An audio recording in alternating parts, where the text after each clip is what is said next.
Ito yung Japanese bike o tinatawag na mamachari bike sa Japan na ginamit ko to accomplish the 200 kilometers Laguna de Bay Loop.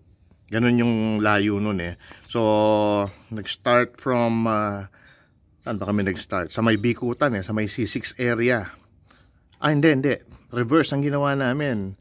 So, we started from Alabang and then inikot na namin yon, binaybay na namin yung Calamba, tapos Baños, iba-iba pang town doon, Lumban, Laguna, and then Hala-Hala, Rizal, and then ikot hanggang labas sa C6, tapos pasok ng Sukat Interchange.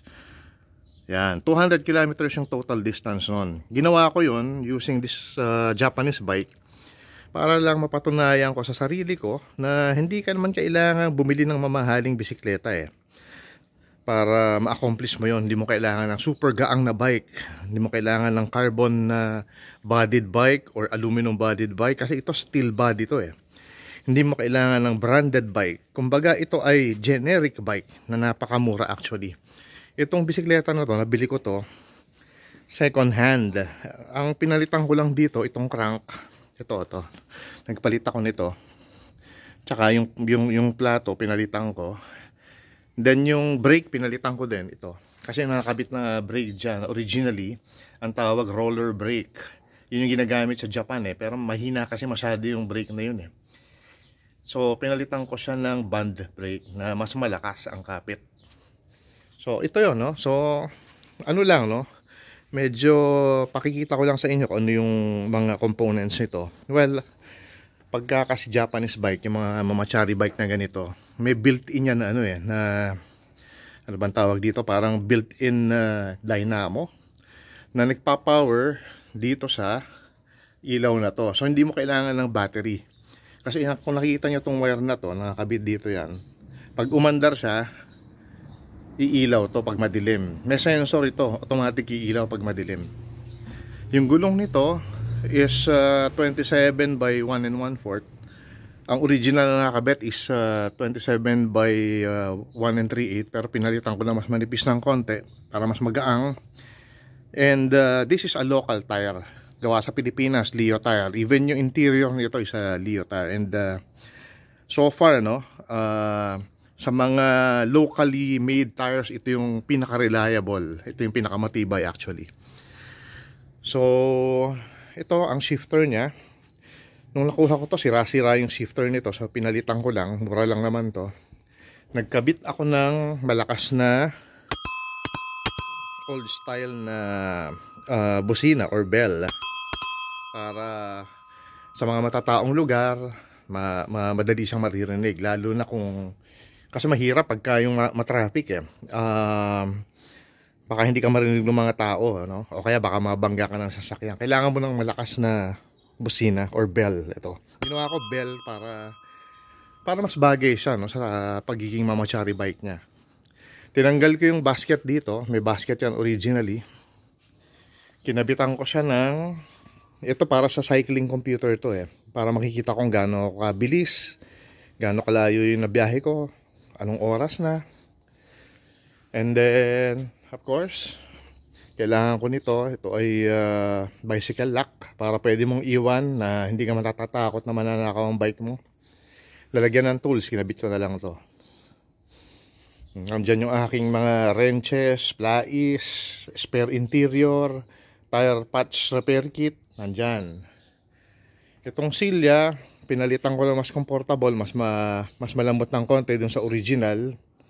Tapos nagkabit ako nito ng ito, napapansin nyo to, suspension seat post. Para pag nagbiyahe ako at malubak, hindi naman masyadong masakit sa puwet. Actually, pagka may nalulubak ako, nakaupo ako dito, gumaganon yan. Suspension yan, meron ditong suspension sa loob yan. Yun Tapos, ano pa ba? Of course, dahil Japanese bike to, mamachari bike, standard sa kanila na merong rear carrier. Naglagay na lang ako ng additional na mga tali na goma para sa mga luggages. Tapos naglagay ako ng reliable, napaka-importante nito Tat-Ay ang brand nito, na made in Japan. Reliable na rear light. Pag nagbebiyahe ka sa gabi, importante ito. Kailangan malakas ito. Meron pang isa dito, kinabitan ko din, no? In-improvise ko lang actually, oh. And then ito, original naman ito. Meron siyang reflector sa likod. At importante nga rin pala, no, ang isang gusto ko dito sa Japanese bike, pag umuulan, importante na meron ka nito tapalodo, no, sa harap at sa likod. Yung mga mamachari bike meron yan. Yung mga tapalodo na yan, ano yan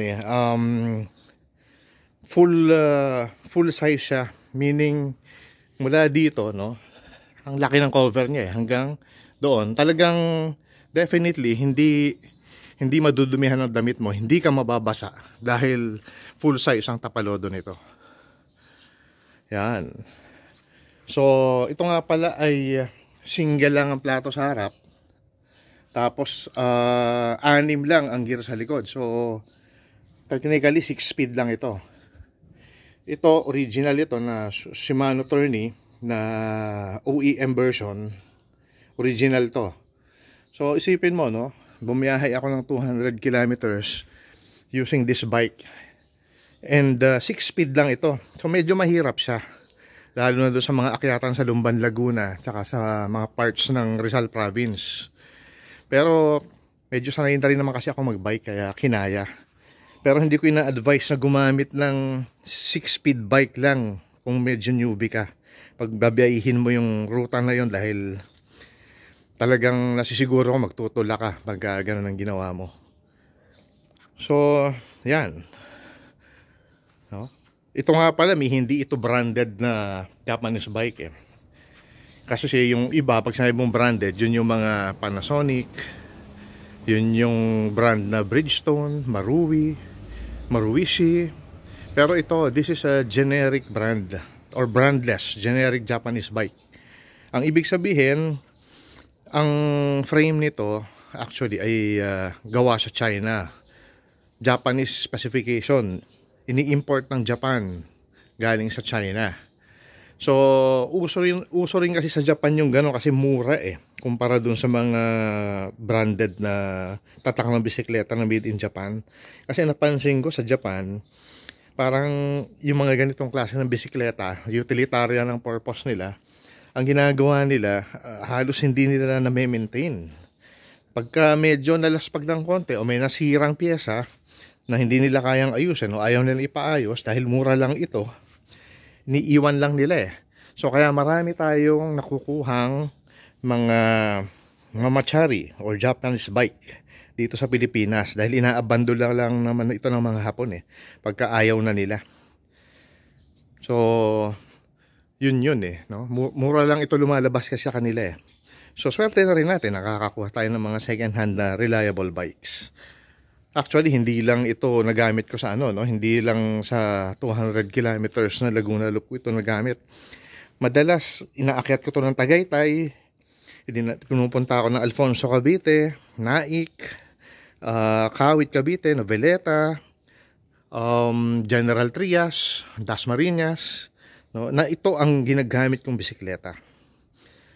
So, hindi siya magaang kasi bakal siya. Pero dahil bakal siya, matibay siya. Bakal ang frame niyan At saka hindi masyado matagtag dahil ang bakal medyo nagpe-flex yan Hindi kagaya ng aluminum or titanium na medyo masakit sa katawan gamitin niya pag walang suspension dahil napaka-rigid ng kanilang metal structure. So yan, pinakita ko lang sa inyo. No? So, kung naghahanap ka ng bisikleta na reliable, komportableng gamitin, ito yon. And one of the reason na komportable siyang gamitin, upright sitting position kasi ito Hindi sasakit yung leeg mo, hindi sasakit yung balikat mo masyado. Parang ang riding position nito or riding style ay nakatayo Kaya upright, no? Sinasabi ko nga kanina, upright. Tapos, meron din naman siyang chain guard. So kahit nakapantalong ka, walang problema. Tapos ang frame niya, pag gano'n hindi siya yung merong bakal na nakasuporta rito. Ang advantage nito, madaling sumakay, madaling bumaba. So pagdating sa reliability, swak na swak ito. pati sa budget nyo. So huwag kayong matakot na bumili ng ganitong bike. Huwag kayong matakot na ibiyahe ito ng napakalayo dahil kaya niya. Built siya to do it and it's very comfortable. Kailangan lang gawin mo siyang reliable. So kung mayroon kang piyesang dapat ayusin or palitan, gawin mo. Pag nagawa mo yon, happy riding. No? Kahit na more than 200 kilometers pa yung i-ride mo, walang problema sa ganitong klase ng bisikleta. Ang magiging problem mo lang, 6 speed kasi ang gearing nito. So sa mga medyo akyatan, medyo mahihirapan ka. So kailangan mo magpalakas. So yun lang. Thank you.